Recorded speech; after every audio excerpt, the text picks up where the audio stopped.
This video is for documentary and analysis. We're not here to convict anyone. We're here to follow what the footage and statements show. Now watch closely what the driver says and what witnesses swear under oath don't match. Hi, where is he? He swerved here. Where is he right now? Where is the car? The QX80, the blue one that just got smacked left side. This one? Yeah. Okay. Do me a favor, stand by. Let me contact with them, and the officers are on the way, okay? Come here. Hello? How are you doing? All right. Are you okay? Yeah, I'm Do you need any medical attention? No. Okay, do you have your ID on you, sir? I'll be with you in a second, okay? Is that your vehicle, the Blue Infinity? Do you have your weapon on you? No. This is your CCW, okay? Oh, Yeah. driver's license right there. Okay, got this. Thank you. Oh, don't. Sorry. You okay? Here. Oh, don't fall. I'm going to sit you in my vehicle so you don't fall, okay? Yeah. Sorry, this is a lot. I hear you. Hold on. I'm just going to check you for any weapons, okay? I don't have any weapons. Turn. This way. Okay, I'm going to sit you in my vehicle with AC, okay? You're not in handcuffs or anything. I don't have any. Okay. Right here, though.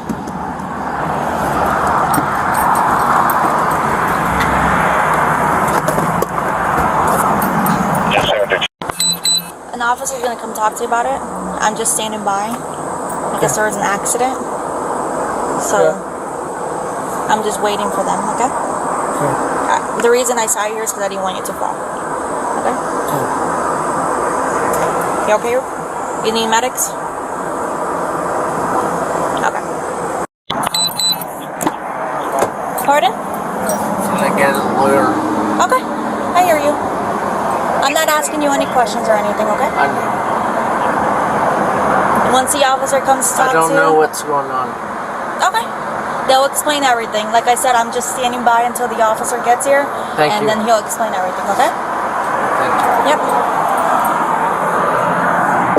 All right, where did this guy get struck? Up here. Huh? That's where he's up at.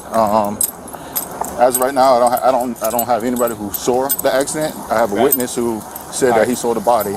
So that's the driver of the car? No, the driver of the Or, car. well, that's the car that hit him, or no? That's just a witness. That's a witness. So the driver, I'm guessing, is the one that's all the way At up the at flashing McDonald's. lights, yep. Okay. So this is a witness. This guy got hit. Somewhere actually back me. He can't confirm or deny if the bike was traveling east or west. So like if he got clipped, but he just saw the body flying. But he's saying it was about here, give or take, anyway. Yep. All right. This side? Right. Oh, this wall? Okay. All right. Like I saw it get hit, but I didn't know it was a person until I saw him on the ground. Was he moving around or he just kind of laid still? No, it was totally out there. Okay. So you don't know if he was traveling eastbound or if he was traveling west? The bicyclist was traveling eastbound? I believe so. So he was coming towards traffic? I believe so. But I don't know. Like you said, you saw him. I couldn't tell you which way he was traveling. Okay. All right. Thank you. Like I said, let me make my call and then I'll see if I can release you. When the crash occurred, you made no attempt to stop and you continued westbound on Okeechobee, like you didn't even know that you were involved in a crash. And the reason that you stopped here was because the gentleman laid on his horn behind you in another day.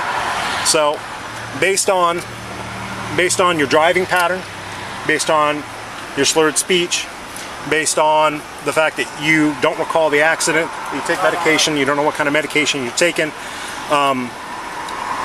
at this point I'm going to ask you for a blood draw, okay?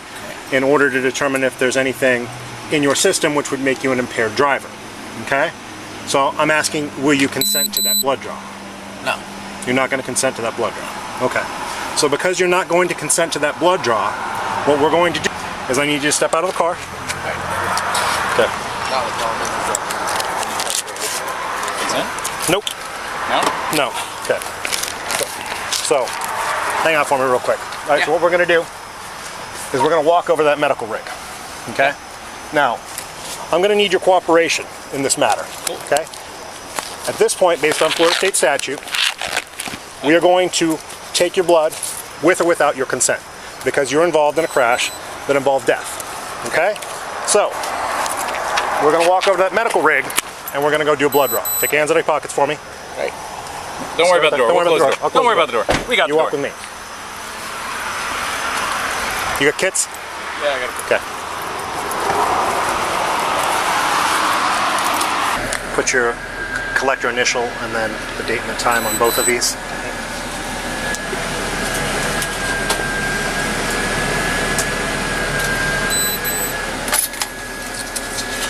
That way then I can just seal this up and be done. That way then I can just seal this up and be done. Yeah.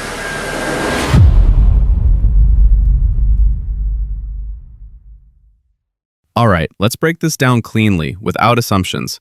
We're going to walk through the timeline, the witness statements, the driver's claims, and the one piece of evidence that can confirm or destroy everything, the blood test.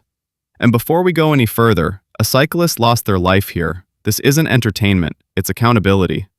Because the cold part is this. The driver says, "I don't know what happened," but witnesses swear he didn't even try to stop. Here's the case in 1 minute. 1. Impact happens along Okeechobee Blvd where a bike lane runs on the right. 2. Witnesses describe the Infiniti drifting, then swerving toward the bike lane. 3. The cyclist is struck. Witnesses describe debris, pieces flying, and the victim motionless. 4. The Infiniti keeps driving, no immediate stop. 5. Witnesses call 911, lay on the horn, pull alongside, and another vehicle positions in front, forcing the Infiniti to finally stop at McDonald's. 6. Police contact the driver. He appears impaired on camera. 7. Blood draw becomes the focus. 8. Miranda is read. Driver requests a lawyer. Interview ends.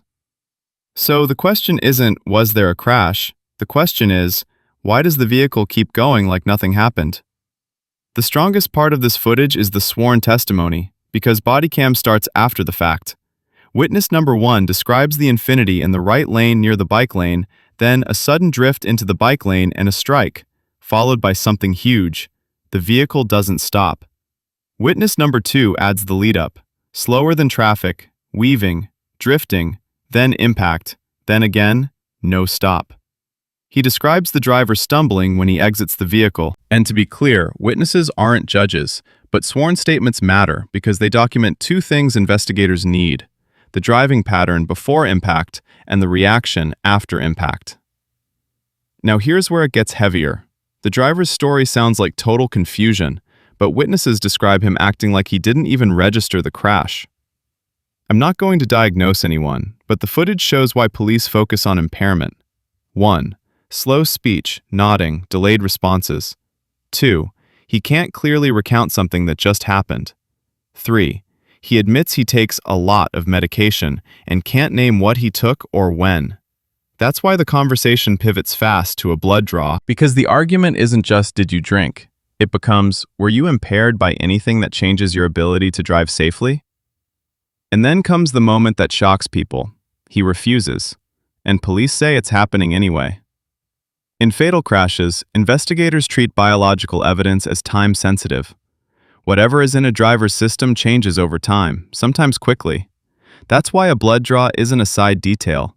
It can become the dividing line between uncertainty and proof. So when the officer explains they'll proceed under legal process because a death occurred, that's the system saying, this isn't just a fender bender, this is a death investigation. But one last thing people misread all the time: Miranda and asking for a lawyer. When he asks for a lawyer, some viewers instantly think that means he's guilty.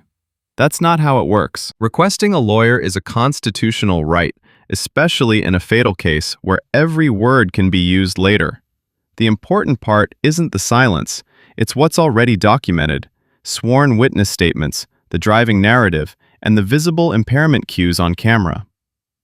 3 takeaways, just based on what we see here. Lesson 1. Impairment isn't always just alcohol. Medications can be just as dangerous behind the wheel.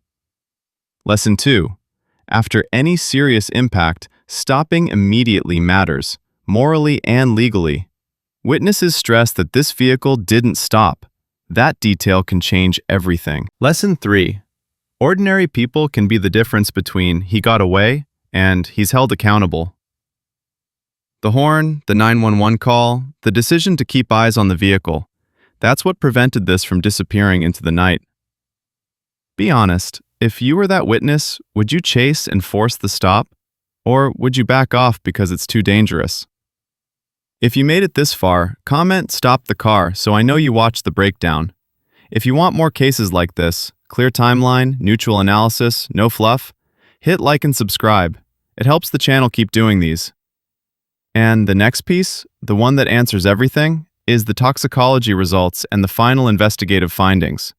That's what will tell us whether this was alcohol, medication, something else, or a combination. Because in cases like this, one drift into a bike lane isn't just a mistake. It can end a life. Condolences to the victim's family. Drive safe. And if you're not fully alert, don't get behind the wheel.